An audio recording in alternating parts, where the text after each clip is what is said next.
కామారెడ్డి పట్టణంలోని 14వ వార్డులో నిర్వహించిన కాంగ్రెస్ పార్టీ కార్యక్రమంలో మాజీ మున్సిపల్ చైర్పర్సన్ గడ్డం ఇందుప్రియ పాల్గొని తెలంగాణ ప్రదేశ్ కాంగ్రెస్ కమిటీ ఇటీవల జారీ చేసిన మార్గదర్శకాలపై కార్యకర్తలకు అవగాహన కల్పించారు.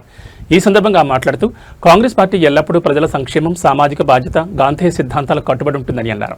పార్టీ కార్యక్రమాల్లో ఇకపై పాలాభిషేకాలు, జలాభిషేకాలు నిర్వహించకుండా ఆ వనరులను అవసరమైన పేద ప్రజలకు వినియోగించాలని టీపీసీసీ నిర్ణయించిన విషయాన్ని వివరించారు. అలాగే నాయకులకు భారీ పూలమాలలు వేయడానికి జేసీబీలు, బుల్డోజర్లు లేదా ఇతర భారీ యంత్రాలను ఉపయోగించడం పూర్తిగా నిషేధించబడిందని పేర్కొన్నారు. ప్రజలకు సేవ చేయాల్సిన వనరులను ఆర్భాటాలు కాకుండా ప్రజా ప్రయోజనాల కోసం వినియోగించాల్సిన అవసరం ఉందన్నారు.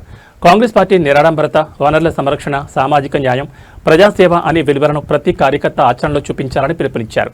పార్టీ మార్గదర్శకాలను ప్రతి నాయకుడు, కార్యకర్త తప్పనిసరిగా పాటిస్తూ ప్రజలకు ఆదర్శంగా నిలవాలని ఆమె కోరారు. ఆర్భాటం కాదు ఆదర్శం మన కాంగ్రెస్ సంస్కృతి, వృధా కాదు సేవే మన లక్ష్యం కార్యక్రమంలో పాల్గొన్న ఎస్సీసీఎల్ స్టేట్ సెక్రటరీ పిడుగు మమత, మున్సిపల్ కౌన్సిలర్ రామ్శెట్టి హర్షిత, తాటి లావణ్య, మాజీ కౌన్సిలర్లు రాణి, పంపరి లత, నిత్య, సుగుణ, కవిత, గీత, కాంగ్రెస్ యూత్ నాయకులు సయ్యద్ ఇమ్రోజ్, సయ్యద్ తాహెర్ మరియు కాలనీ మహిళలు పాల్గొన్నారు.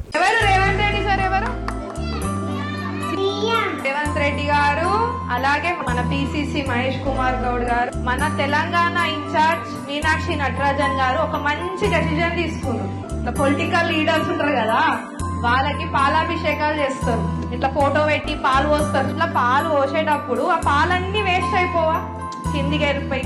మరి అవే పాలు పిల్లలకో, లేని వాళ్ళకో, పేదవాళ్ళకో పోస్తే వాళ్ళకి 1 పూట ఎనర్జీ వస్తుందా రాదా? వస్తుంది కదా. కాంగ్రెస్ కమిటీ వాళ్ళు ఇంత మంచి నిర్ణయం తీసుకున్నందుకు మనం ఏం చేయాలి? గట్టిగా